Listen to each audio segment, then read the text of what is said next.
آج اس سیلاب زدگان کے لیے کتنی موویاں بن رہی ہیں، ان کو ذلیل کر کے دے رہے ہیں.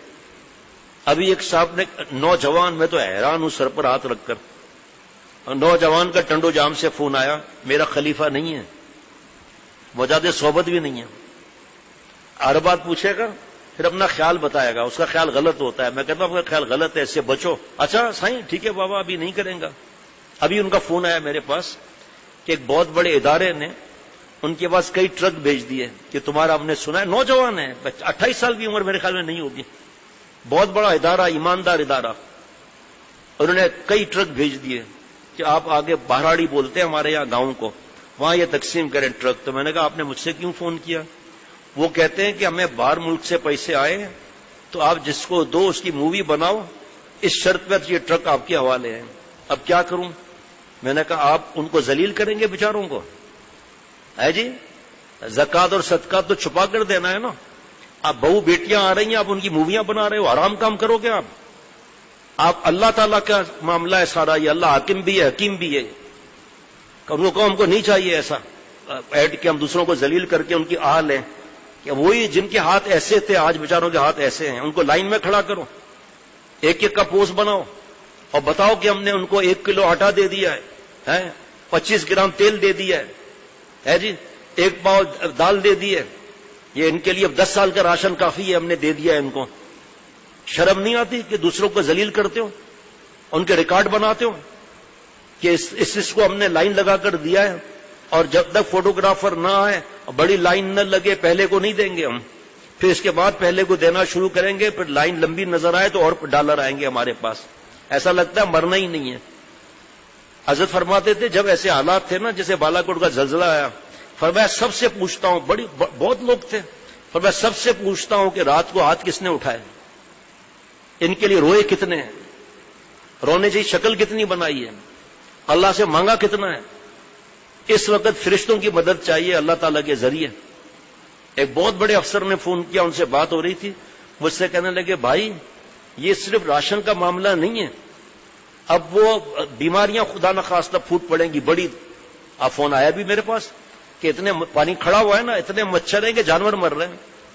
کہا بھائی پھر دوائیوں کا معاملہ آئے گا، پھر ان بیچاری خواتین کا پہلے کپڑوں کا معاملہ آئے گا، پھر گھر کا معاملہ آئے گا، پھر فصل تباہ ہو گئی پورے سال کے لیے کیا ہوگا. پھر دعائیں بڑھاؤ، کتنا بھی مال دو، جب تک اللہ کی مدد نہیں آئے گی ان کا کام نہیں بنے گا. نوجوان نے یہ پھر غریبوں کی مدد پر آپ فون کاٹ دیں، مجھ سے زیادہ بات مت کریں، نیک کام حرام کے ساتھ مت کرو. تمہیں ٹھیکہ نہیں دیا تمہیں کسی نے، اللہ تم سے پوچھے گا نہیں. ہم دین پھیلائیں گے، اللہ کے حکموں کے ساتھ پھیلائیں گے.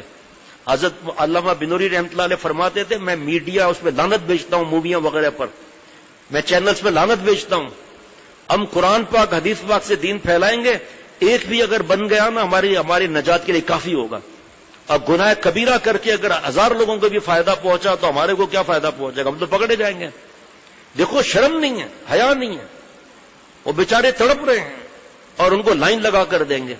اور اپنے آپ کو دین کی سمجھ والے بھی سمجھتے ہیں کہ ہم ان کو تمہارے پر اعتماد نہیں ہے. میں ابھی لائن بنوا دیتا ہوں، کون سی بڑی بات ہے. ابھی فون کرتا ہوں، صبح 10 بجے میرے متعلقین آ جائیں، یہاں سے لے کے سپر ہائی وے تک لائن ہوگی، اور جو کینیڈا بھیج دوں، سعودی عرب بھیج دوں، امریکہ بھیج دوں، لندن بھیج دوں. شرم آنی چاہیے مجھے. اور وہ لوگ آپ کو تو نہیں دے رہے نا پیسے، پھر تو لائن کو پیسے دے رہے ہیں، لائن میں تو دھوکہ ہے. پھر کیا کریں گے، پیسے کیسے دیں گے.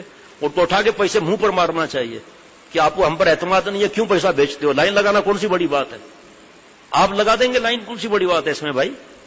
چلو 100 روپے میں لائن لگوا لو گے، ایک مثال ہے. جتنے بیٹھے بیچارے ان کو کہو بھائی آ جاؤ بھائی 100 روپیہ نقد لو، لائن کے بعد فوٹو کے بعد ملیں گے، 1000 آدمی کھڑے ہو جائیں گے. ہے جی، خرچہ کر کے لاکھوں روپے لے لیے وہاں سے، اور پھر اس کو بھی صحیح خرچہ کریں گے. میں مانتا ہوں، میں کسی پر کیوں بہتان لگاؤں، بدگمانی حرام ہے، میں کیوں بدگمانی کروں. لیکن ان کی آہ نہ لگ جائے کہ بیٹیوں کو بے پردہ کر کے اور اس کے بعد جو ہے نا ان کو مال دے رہے ہو، لائنیں لگوا کے ہمیں اور پیسے ملیں گے. ہم نے ٹھیکہ لیا ہوا ہے سب کا. اس رب کی کیا مصلحتیں ہمیں نہیں معلوم، وہی رب اپنی مصلحتوں کے ساتھ اپنے کرم سے ان کے بگڑی بنائیں گے. اللہ مجھے خرچہ کم کرنے کی توفیق دے. اپنے بھائیوں کو، جو انسان تو ہمارا مسلمان تو جسم کے مانند ہے کہ پیر میں کانٹا چبھے تو سر تک درد ہو، تو تمہارے مسلمان بھائی ہیں. ہمیں ان کے لیے دعائیں کرنی چاہیے. جو ہمارا تعلق ہے ان سے کہیں گے بھائی آپ کو اعتماد ہے تو جو دیں, ہمارے وہاں پر اعتماد کے لوگ ہیں, ہم ان کو دیں گے, وہ انشاءاللہ آگے اعتماد سے کریں گے. موویاں ہم نہیں بنائیں گے, جاندار کی مووی نہیں بنائیں گے. آپ کہو گے تو پانی کی مووی بنا کر دے دیں گے. فصلیں تباہ ہوئی ہیں وہ آپ کو مووی بنا کر دے دیں گے. سواد سے ابھی میں نہیں دیکھتا مووی وغیرہ, میرے موبائل میں بھی نہیں ہے ایسی چیز, نیٹ بھی نہیں ہے الحمدللہ, لیکن جاندار نہیں ہے. تو بیٹے نے مجھے دکھایا, بس 2 دن سے ایسا لگتا ہے سر پر بوجھ ہے. ٹرالر ایسے جا رہے ہیں جیسے ڈنکی کار, کوچ ایسی گری ہے جیسے ڈنکی کار, اور ایک تصویر بھی نہیں. اور ہوٹل گری ہے جس طرح گری ہے میں ابھی تک سمجھ میں نہیں آ رہا, جس طرح ہوٹل گری ہے. دوست نے بھجوایا وہاں سے, اللہ ان کا انتظام کرا رہے ہیں اپنی رحمت سے. وہ اس کی وجہ سے کوئی پیسہ نہیں دیتا, وہ تو صرف بتا رہے ہیں کہ ہم اللہ سے توبہ کریں اپنے لیے. یہ بکواس نہ کریں کہ وہاں گناہ تھے اس لیے ایسا ہوا. ہمارے گناہ کم ہے کراچی والوں کے, ہم لوگ سب اجلے ہیں, صاف ستھرے ہیں. ان کو اور اذیت پہنچاؤ بیچاروں کے یہ جملے کہہ کے. میں حیران ہوں, ایسی طاقت پانی کی میں نے آج تک نہیں دیکھی, سمندر سے بھی زیادہ. بہتے جا رہے جانور وغیرہ. یہ گھر دکھائے انہوں نے, کچھ بچا ہی نہیں. اب کس کے پاس اتنا پیسہ ہوگا؟ اللہ ہی کر سکتے ہیں غیب کے خزانوں سے, جو سب کے گھر بھی بنوا دیں. ایک گھر بنانے پر کتنا خرچہ ہے بھائی, سوچیں ذرا. قربان جائیں علماء اور طلباء پر, جو ہر مدرسے میں 800 400 600 خاندانوں کو صبح شام کھانا اللہ عطا فرما رہے ہیں, علاج بھی کرا رہے ہیں. اب جب تھوڑا حالات صحیح ہوں گے نا تو دشمن NGOs آ جائیں گی, ان کو بلیک میل کر کے ایمان سودا کریں گے. اللہ بچائے اپنی رحمت سے, ہم سب کے گناہوں کو معاف فرمائے.